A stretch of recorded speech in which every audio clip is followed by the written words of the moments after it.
In the NBA, winning is everything. Winning distinguishes the teams that will ultimately matter from the teams that will not. Winning is the literal measure of a team's success. If winning wasn't important, why bother keeping score? In this video, we'll take a look at whether you can buy an NBA championship and how.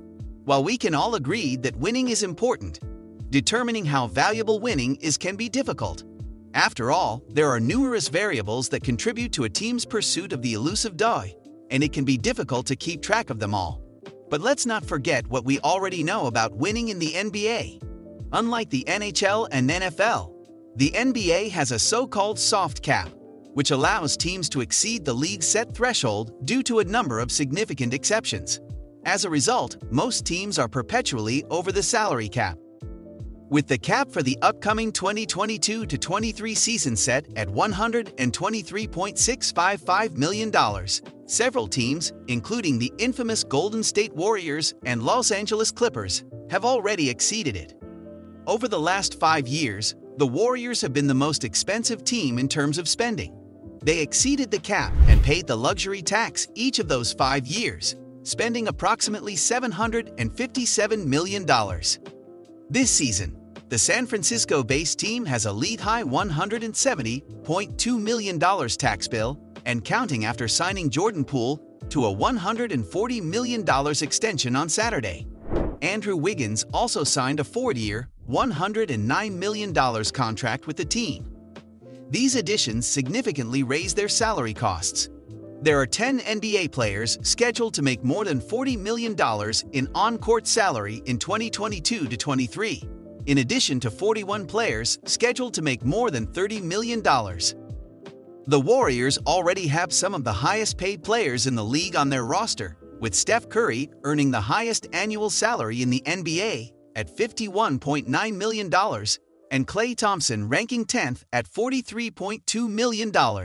According to NBA insider Bobby Marks' calculations, if Draymond Green stays with the Warriors could surpass the $500 million mark.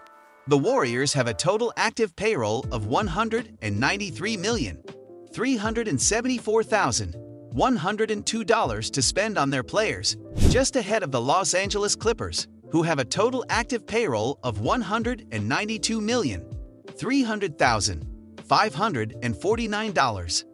While 2 Los Angeles Lakers players, Russell Westbrook and LeBron James, are among the top 3 highest-paid players, the Brooklyn Nets are close behind in 3rd place, with a payroll of $187,611,872.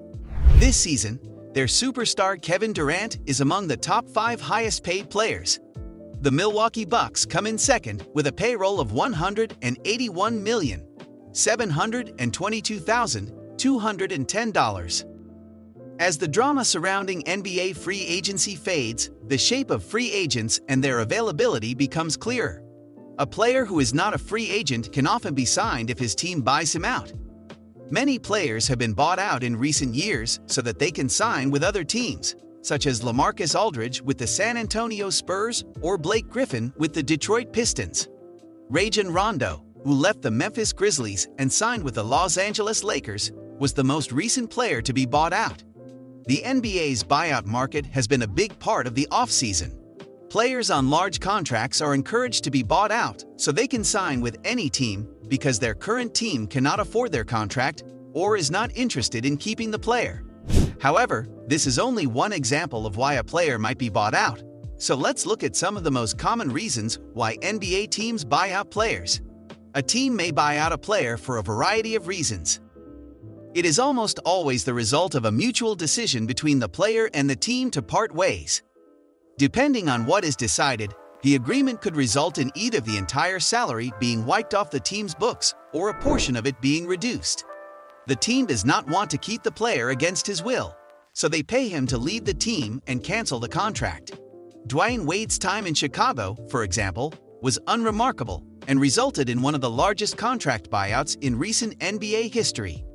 He agreed to leave $8 million on the table, and the Bulls agreed to pay him the remaining $15 million.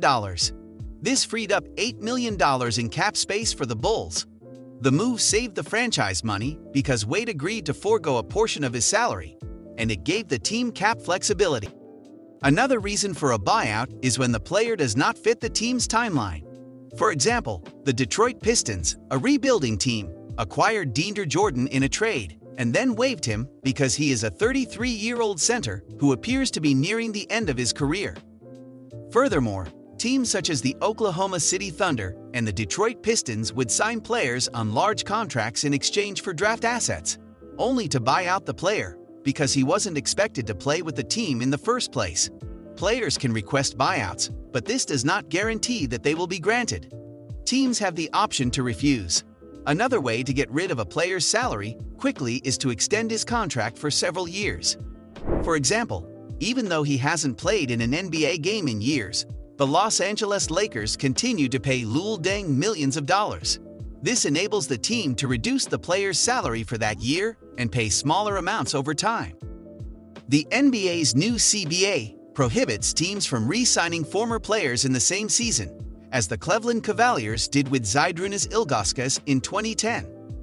They traded him to the Washington Wizards, who waived him before the Cavaliers re-signed him a month later. The NFL, NHL, and, in particular, Major League Baseball can all be traced back to essentially amateur club activities. That is not the case with the NBA. The Basketball Association of America was founded in 1946 by Walter Brown, owner of the Boston Garden and the Boston Bruins, to fill empty arena dates. In that regard, the NBA's origin story is similar to that of the Ice Capades. True, the NBA did not exist until the BAA merged with the National Basketball League in 1949, and the NBL had roots in club sports, but the NBA considers the first game of the first BAA season to be the start of their official history, barely acknowledging the NBL's pre-merger history. But no matter how often we say or hear it's a business, we tend to forget it when it comes to discussing player salaries. When we go to the grocery store and buy a can of tomato sauce, there is a clear link between the money we spend and the object we bought. The link between our spending and the grocery store employees is less obvious, but it is still fairly obvious. Yet, when it comes to player salaries, in what is, after all, a business just like a grocery store, we tend to forget that nearly every dime in salary comes from us in some way. Instead, we talk about how much money owners are willing to spend, as if they have to pay players out of pocket. Except in the most extreme cases, they don't. What owners choose to pay their players reflects more on how much of your money they want to keep than how much of their money they want to spend. To begin, teams are entitled to keep the revenue generated by ticket sales, concessions, parking, and merchandise sold at, and frequently near, the arena, subject to the terms of their lease with the arena owner. At this point, we need to take a brief detour to discuss arena revenues and leases. Some ownership groups own both the team and the arena in which the team plays. After all, this is how the NBA began. It is, however, somewhat misleading to conflate the two, as is sometimes done with the Knicks and the Warriors, who claim, for example, that the Warriors own their arena. In reality, the Warriors are Chase Arena tenants, albeit with very favorable lease terms. The arena is actually owned by a separate legal entity with its own accounting and books. After clearing all waivers and reaching a buyout agreement, the player becomes a free agent and can sign with any NBA team he wants.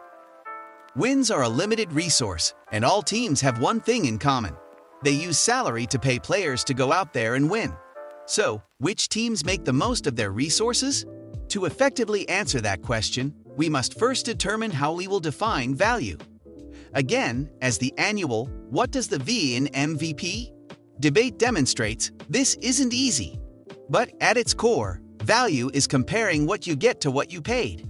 If you pay less for something, you get better value than someone who pays more for the same thing. And with that being said, it's time to end our video. Subscribe to the channel for more amazing videos like this. We'll see you with another interesting video.